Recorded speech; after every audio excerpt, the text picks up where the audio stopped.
আজকে আপনাদের আমার রান্নাঘরে নিয়ে যাই নতুন রেসিপি দেখাতে, যেটার নাম হলো চিকেন চিজি বাস্ট লাহোরি কাবাব।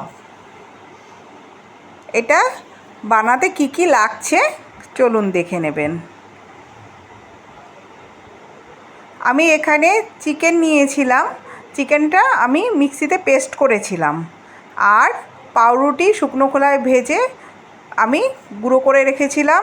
চিজ নিয়েছি, কর্নফ্লাওয়ার, ময়দা, কাঁচা লঙ্কা, আর হচ্ছে ক্যাপসিকাম, কুচনো পেঁয়াজ, কুচনো গ্রেট করা আর কি।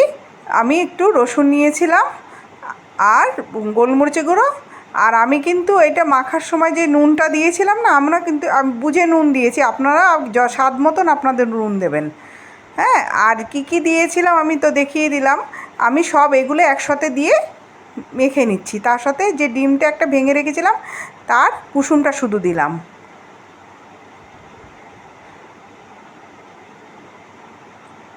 দেখুন এই যে এইভাবে কি কি দিয়েছে দেখে নিয়েছেন তো। এই যে ক্যাপসিকাম, পেঁয়াজ, গোলমরিচ, গরম মশলা, এই কাঁচা লঙ্কাটা দিয়ে দেখালাম, আর এই যে ডিম দেখেছেন। এবার এই সব দিয়ে আমি মেখে নিচ্ছি, রসুন এইভাবে মেখে নেবেন। আচ্ছা, কাঁচা লঙ্কাটা না আপনারা বুঝে দেবেন, বাচ্চারা যদি খায় সেই বুঝে দেবেন। আমি বড়দের জন্য বানিয়েছি, তার জন্য একটু দিয়েছি বেশি করে লঙ্কা, আর একটু ভিনিগার দিয়েছি, যেটা হচ্ছে হাফ চামচি মতো, আমি হাফ ঢাকনারও কম দিয়েছি আর কি। এইভাবে দিয়ে দিতে হবে।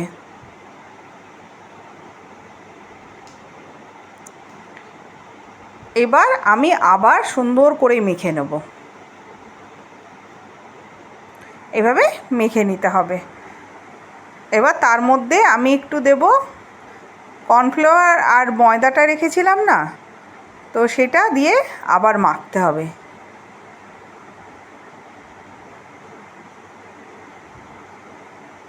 এই যে এটা দিয়ে আমি সুন্দর করে মাখবো, এমনভাবে মাখতে হবে যে আঠালো ব্যাপারটা যাতে হয়, আর নাহলে যখন না হলে না কী হবে, ছেড়ে যাবে। যখন ভাজতে বসবেন তখন জিনিসটা আর সুন্দরভাবে বসবে না। তো সেজন্য আমি একটু ময়দার আর অ্যারারুট যেটা নিয়েছি সেটা আমি আরেকটু নিয়ে নেবো, আঠালো ভাবটা যাতে সুন্দরভাবে হয়। দেখেন এখনও হয়নি, কিন্তু এর মধ্যে আরেকটু দিতে হবে।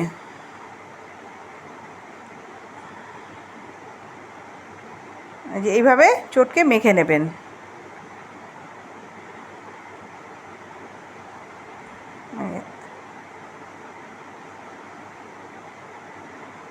এইবার সুন্দর করে মাখবো আবার। এবার আমি গোল গোল করে রাখলাম। এবার মাঝখানে এবার গর্ত করে নিলাম। নেওয়ার পরে আমি চিজ যে গ্রেট করে রেখেছিলাম না, সেটা সুন্দর করে গোল করে রেখে এর পেটের মধ্যে দিয়ে দিলাম।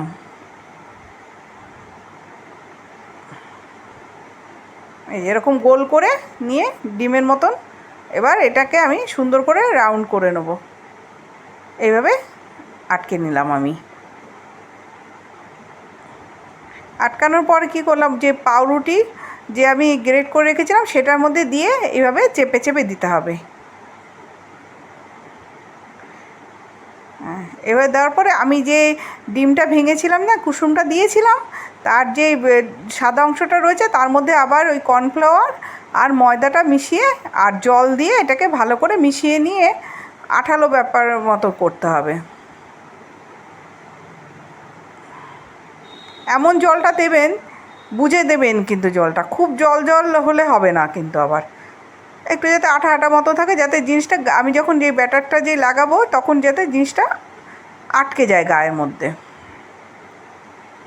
ঠিক এইভাবে মাখতে হবে, সুন্দর করে মাখতে হবে। কেন, এর মধ্যে যদি আমি একটু গোটা গোটা থেকে যায় না এই আরারুট বা ময়দা, তাহলে ঠিক মতন ভালো হবে না জিনিসটা। ওই জন্য এটা ভালো করে মাখতে হবে।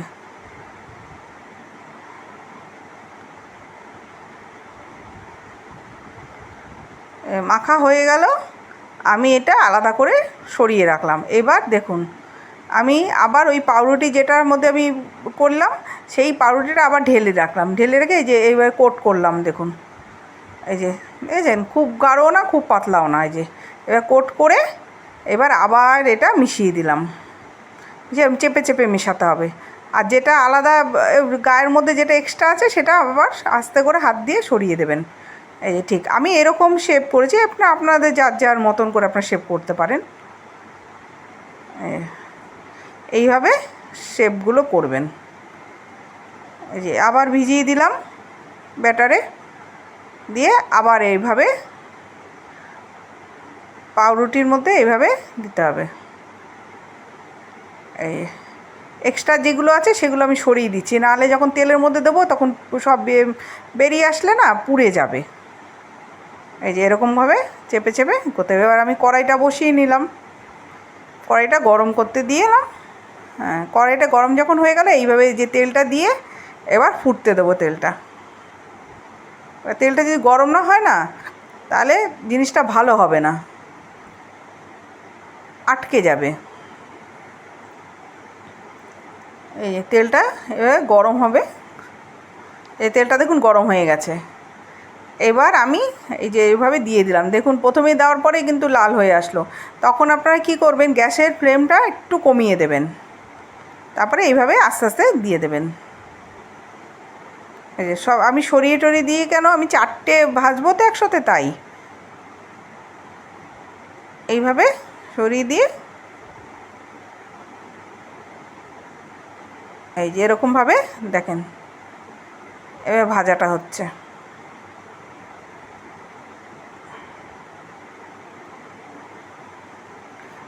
এখন লাল হয়েছে। গ্যাসের ফ্লেমটা কিন্তু বুঝে করবে, নাহলে উপরে অংশটা পুড়ে যাবে, ভেতরে কাঁচাই থেকে যাবে।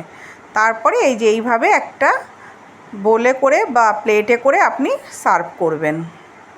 একটু সস মাখিয়ে নেবেন। এই যে এবার এবং ভেঙে দেখাবেন, দেখুন চিজ বাস্ট করছে এইভাবে।